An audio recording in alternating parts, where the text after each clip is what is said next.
শুধু যে সেই প্রোমো কোড দিয়ে 1xBet অ্যাকাউন্ট খুললে লাভ হবে তা নয়, প্রতিদিন ফ্রি বাজি ধরতে দরকার অফিসিয়াল প্রোমো কোড। আমাদের স্ক্রিনে দেওয়া প্রোমো কোড দিয়ে অ্যাকাউন্ট খুললে পাবেন প্রতিদিন ফ্রি বাজি ধরার সুযোগ। তো চলুন দেখিয়ে দিচ্ছি কিভাবে একটি সম্পূর্ণ ভেরিফাইড 1xBet অ্যাকাউন্ট খুলবেন।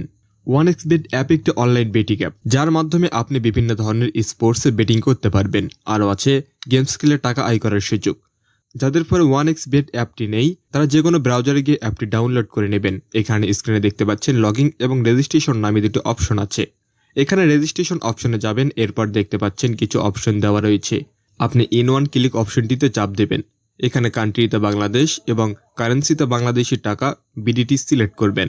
শুধুমাত্র প্রোমো কোডের জায়গায় আমাদের অফিসিয়াল প্রোমো কোড BNP22 বসাতে হবে। আমি আবারও বলছি, আমাদের অফিসিয়াল প্রোমো কোডটি হলো BNP22। মনে রাখবেন, আমাদের প্রোমো কোডটি বসালে পাবেন অসংখ্য বোনাস এবং যে কোনো সময় বিকাশ, নগদ, রকেটের মাধ্যমে ডিপোজিট এবং উইথড্র করতে পারবেন। প্রোমো কোডটি বসানো হয়ে গেলে নিচের খালি ঘরটিতে টিক চিহ্ন দিন, এরপর রেজিস্টার বাটনে ক্লিক করুন। রোবট ভেরিফিকেশন চাইলে তো সফলভাবে সম্পন্ন করবেন। দেখুন, আপনাকে একটি আইডি আর পাসওয়ার্ড দেওয়া রয়েছে। এই আইডি আর পাসওয়ার্ড অবশ্যই স্ক্রিনশট নেবেন বা কপি করে রাখবেন। তারপর নেক্সট বাটনে চাপ দিন। দেখুন, অ্যাকাউন্ট খোলা হয়ে গেছে। এখন অ্যাকাউন্ট ভেরিফাই করার পদ্ধতি দেখাচ্ছি। এজন্য নিচের মেনু বাটনে চাপ দিয়ে উপরে পার্সোনাল প্রোফাইলে চাপ দিন। এরপর এরকম একটি পেজ আসবে। এখন ফোন নাম্বার লিঙ্ক অপশনে চাপ দিয়ে আপনার ফোন নাম্বারটি বসাবেন। এরপর নেক্সট বাটনে ক্লিক করলে আপনার ফোন নাম্বারে একটি ওটিপি কোড যাবে এবং সেই কোডটি এখানে বসাতে হবে। এরপর নিচের কনফার্ম বাটনে ক্লিক করতে হবে।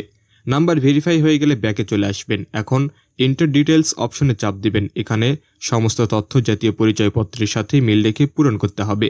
এখানে আপনার নামের প্রথম অংশে লিখবেন, তারপর শেষ অংশে লিখবেন। এরপর জন্মসাল, মাস এবং জন্ম তারিখ লিখবেন। প্লেস অফ বার্থ মানে জন্মস্থান লিখবেন। এরপর রিজন সিলেক্ট করে বাংলাদেশ সিলেক্ট করবেন। এরপর সিটিতে ঢাকা, রেসিডেন্সে আপনার জেলাটি লিখে দেবেন। ডকুমেন্ট টাইপ সিলেক্ট করে ন্যাশনাল আইডি সিলেক্ট করবেন এবং সিরিজের ঘরে 1 লিখবেন। ডকুমেন্টের ঘরে আপনার এনআইডি নাম্বার লিখবেন।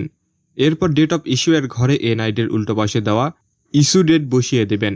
ইস্যুড বাই এর ঘরে বাংলাদেশ গভর্নমেন্ট লিখবেন। সবকিছু ঠিক থাকলে পাশে থাকা আইকনে ক্লিক করবেন। এর মাধ্যমে অ্যাকাউন্টটি ভেরিফাই হয়ে যাবে। এখন দেখব কিভাবে অ্যাকাউন্টে টাকা ডিপোজিট করা যায়। ডিপোজিট করার জন্য ব্যাকে চলে আসুন। উপরে ডিপোজিট বাটনে দেখা যাচ্ছে, সেখানে ক্লিক করুন। আপনারা দেখতে পাবেন এখানে টাকা ডিপোজিট করার অনেকগুলো অপশন রয়েছে।